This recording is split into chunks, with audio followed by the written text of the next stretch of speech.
بسم اللہ الرحمن الرحیم. کیسے دوستو؟ امید کرتا ہوں سب خیریت سے ہوں گے. اللہ آپ کو خوش اور آباد رکھے.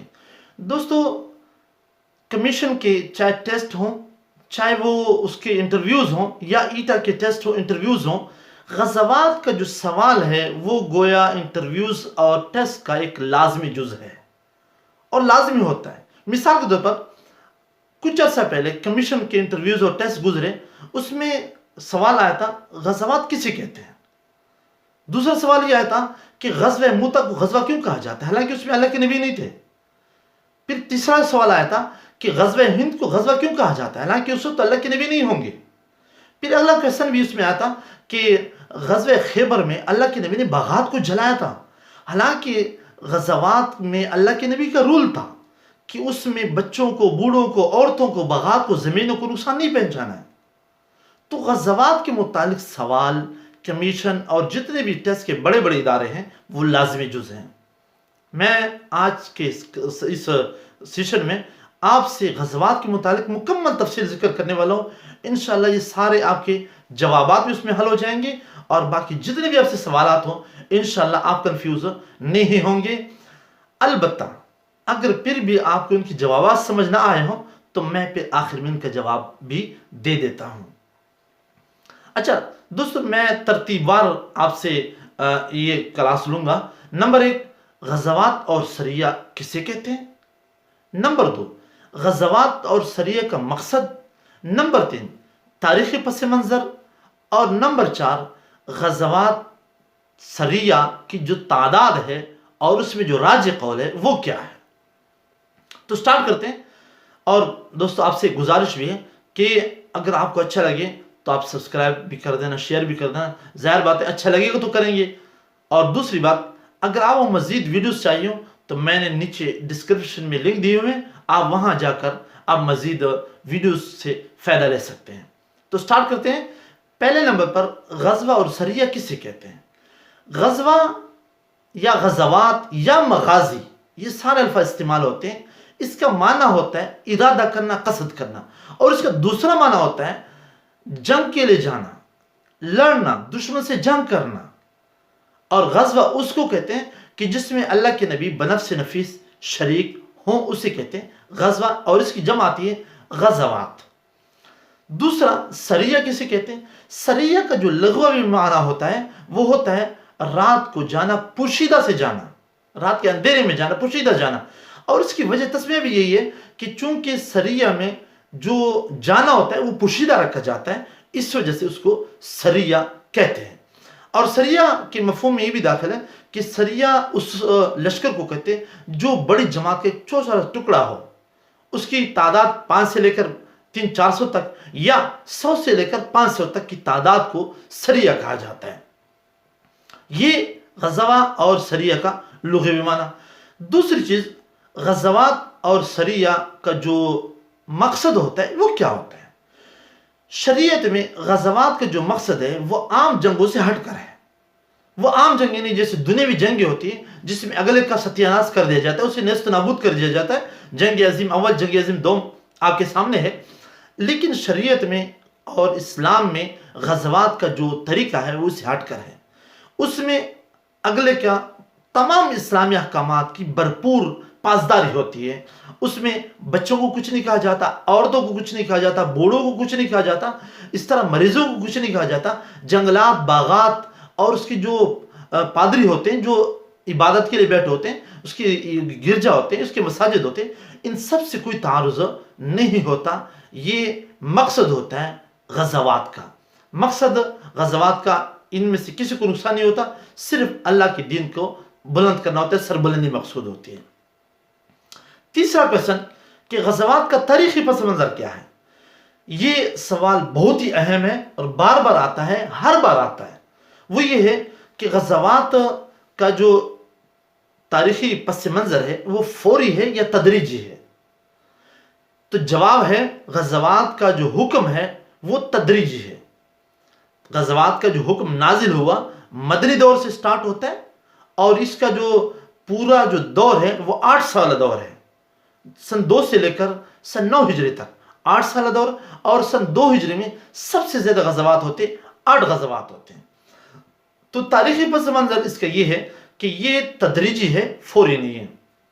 مدینہ منورہ میں سٹارٹ ہوا، اور جو پہلا حکم تھا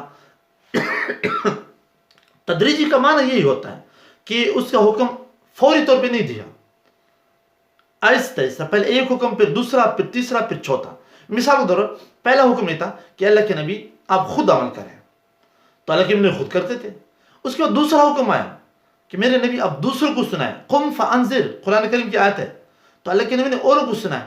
اچھا، پھر اس میں ذرا اور بڑھوتری آئی، یا ایھا رسول بلغ ما انزل الیک من ربک وان لم تفعل فما بلغت رسالتہ، میرے نبی آپ پہنچائیں، اللہ کا حکم پہنچائیں، صحیح جمع کے پہنچائیں۔ تو یہ دوسرا حکم تھا۔ پھر تیسرا حکم آیا، جب یہ اللہ کے نبی نے پہنچانا شروع کیا تو آگے سے مشقتیں آنا شروع ہو گئی، تکالیف، ایذائیں، تو اس پر حکم آیا وَاصْبِرْ وَمَا صَبْرُكَ إِلَّا بِاللَّهِ، اور فَاسْتَعْ بِمَا تُؤْمَرُ وَأَعْرِضْ عَنِ الْمُشْرِكِينَ وَاهْجُرْهُمْ هَجْرًا جَمِيلًا۔ یعنی میرے نبی آگے سے جو کچھ بھی ہو آپ نے صبر کرنا ہے، آپ نے کچھ نہیں کہنا۔ یہ اگلا حکم تھا۔ پھر اس کے بعد اگلا حکم آیا کہ ہجرت کر لو۔ اس کے بعد پھر اور حکم آیا قاتلوا فی سبیل اللہ الذین یقاتلونکم ولا تعتدوا، کہ دفاعی لڑنا ہے، جو آپ سے لڑتے ہیں آپ نے صرف انہیں سے لڑنا ہے۔ یہ اگلا حکم تھا۔ پھر اور حکم آیا کہ وقاتلوا المشرکین یقاتلوکم واقتلوا المشرکین حیث وجدتموہم، جہاں بھی مشرک مقابلے میں آئے اس کو چھوڑنا نہیں، اس کو مارنا ہے۔ تو یہ سارے تفصیل بتانے کا مقصد یہ تھا کہ جو غزوات کا جو حکم تھا وہ تدریج تھا، فوری نہیں تھا۔ اچھا، اب اگلا جو کویسچن ہے اور آخری یہ ہے وہ یہ ہے کہ غزوات اور سریہ ان کی تعداد کتنی ہے؟ غزوات کی تعداد اور سریہ کی تعداد میں بہت اختلاف ہے۔ اس پر میں ایک اگلی ویڈیو بنانے والا ہوں، وہ آپ کو آ جائے گی انشاءاللہ۔ اس میں پھر بہت سارے جوابات ہوں گے کہ اختلاف یہ ہے کیوں، اختلاف کیوں ہے، پھر سے بہت سارے جوابات آپ کو سننے کو ملیں گے۔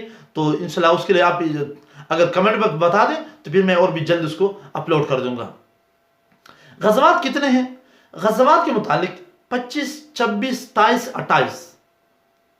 25 کا قول بھی ہے کہ غزوات 25 ہوئے ہیں، 26، 27، 28 کا بھی ہوا ہے، بلکہ ایک محدث یہاں تک کہتے ہیں 19 سے لے کر 28 تک کی اقوال ہیں۔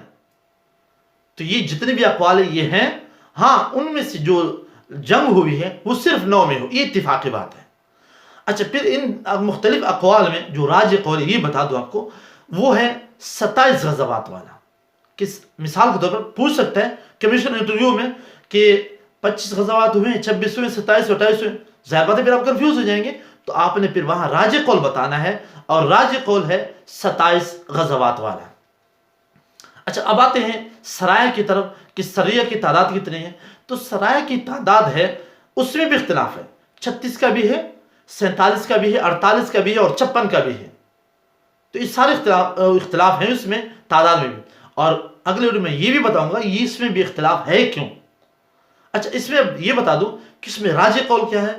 تو سریہ کے جو تعداد میں جو اختلاف ہے اس میں راجح قول ہے 47 والا، کہ سریہ جو ٹوٹل ہیں وہ 47 ہیں۔ تو یہ 4-5 باتیں تھیں غزوات اور سریہ کے متعلق۔ اس کا مطلب بھی میں نے بتا دیا، اس کا مقصد بھی بتا دیا، تاریخ پس منظر بتا دیا، اس کا تعداد اور اختلاف بھی بتا دیا۔ اب رہ جاتا ہے وہ شروع میں نے جو کویسچن کیے تھے کہ غزوات کا جو تعریف ہے، ڈیفینیشن ہے، وہ یہی ہے کہ جس جنگ میں اللہ کے نبی بنفس نفیس خود شریک ہو اسے غزوہ کہتے ہیں۔ تو غزوہ موتہ میں تو اللہ کے نبی نہیں تھے، اس سے غزوہ ہند ہوگا بعد میں قیامت کے قریب، جس میں اللہ کے نبی نہیں ہوں گے۔ اس کے جواب یہ ہے کہ دیکھیں کئی جوابات ہیں، میں 2-3 جوابات کرتا ہوں۔ پہلا جواب کہ غزوہ موتہ میں اللہ کے نبی آدھے راستے تک گئے تھے، پھر آدھے راستے سے لوٹ آئے تھے، تو وہ ساری ترتیب اللہ کے نبی نے دی تھی، اس وجہ سے اس پر غزوے کا اطلاق ہوتا ہے۔ دوسرا جواب کہ غزوے کا جو لفظ ہے وہ متقدمین میں نہیں تھا، یہ متاخرین کی اصطلاح ہے، متاخرین کی اصطلاح ہے، اور انہوں نے سریہ اور غزوہ میں فرق بنایا ہے کہ غزوہ اس کو کہتے ہیں، سریہ اس کو کہتے ہیں، متقدمین میں یہ کوئی وہ نہیں تھا۔ تیسرا جواب یہ ہے کہ یہ غزوہ اور سریہ کی جو اصطلاح ہے یہ کوئی نص نہیں ہے، قرآن حدیث کی بات نہیں ہے، یہ اصطلاح ہے اور اصطلاح مشہور ہے۔ تو اصطلاح مشہور کے خلاف اگر کبھی بات آ جائے تو چونکہ وہ نص نہیں ہوتا تو اصطلاح مشہور کے خلاف اگر بات آ جائے تو وہ بھی ہو سکتا ہے، وہ کوئی ایسی بات نہیں ہے۔ تو اصطلاح مشہور تو یہی ہے کہ غزوہ اسے کہتے ہیں جس میں اللہ کے نبی کی شرکت ہو، لیکن اگر کہیں ایسی جگہ پر غزوے کا اطلاق ہو جائے جہاں اللہ کے نبی نہ ہو تو اس پر اطلاق ہو جائے تو پھر یہ وہ بھی غزوہ ہی ہوگا، لیکن وہ اصطلاح مشہور کے خلاف ہوگا۔ تو جو جوابات غزوہ موتا کے متعلق ہیں یہ سارے جوابات غزوہ ہند کے متعلق بھی آپ کر سکتے ہیں۔ اچھا اب ایک کویسچن اور ہوا تھا، اور بھی کمیشن کا انٹرویو کا سوال تھا، وہ یہ تھا کہ غزوہ خیبر میں اللہ کے نبی نے باغات کیوں جلائے تھے؟ رول بھی میں نے بتا دیا۔ اس کے جواب یہ ہے کہ اصل میں اللہ کے نبی نے وہاں رول کی خلاف ورزی نہیں کی تھی، رول کے مطابق ہی چلے تھے، لیکن وجہ یہ تھی کہ غزوہ خیبر میں اور خیبر کے جو باغات تھے وہ دشمن کے مورچے تھے، اور اس کو وہ بطور مورچے کی استعمال کر رہے تھے، اس وجہ سے اللہ کے نبی نے ان کے مورچوں کو ختم کیا، باغات کو نقصان نہیں دیا۔ تو اس کا جواب تھا، اور آج کا سبق یہی ہے، اور انشاءاللہ آگے کا سبق میں نے پہلے بھی بتا دیا کہ انشاءاللہ غزوات میں جو اختلاف ہے وہ کیوں ہے، وہ انشاءاللہ آپ سے میں مستقبل میں اپلوڈ کر دوں گا۔ مجھے اجازت دیں، اللہ حافظ، اللہ نگہبان۔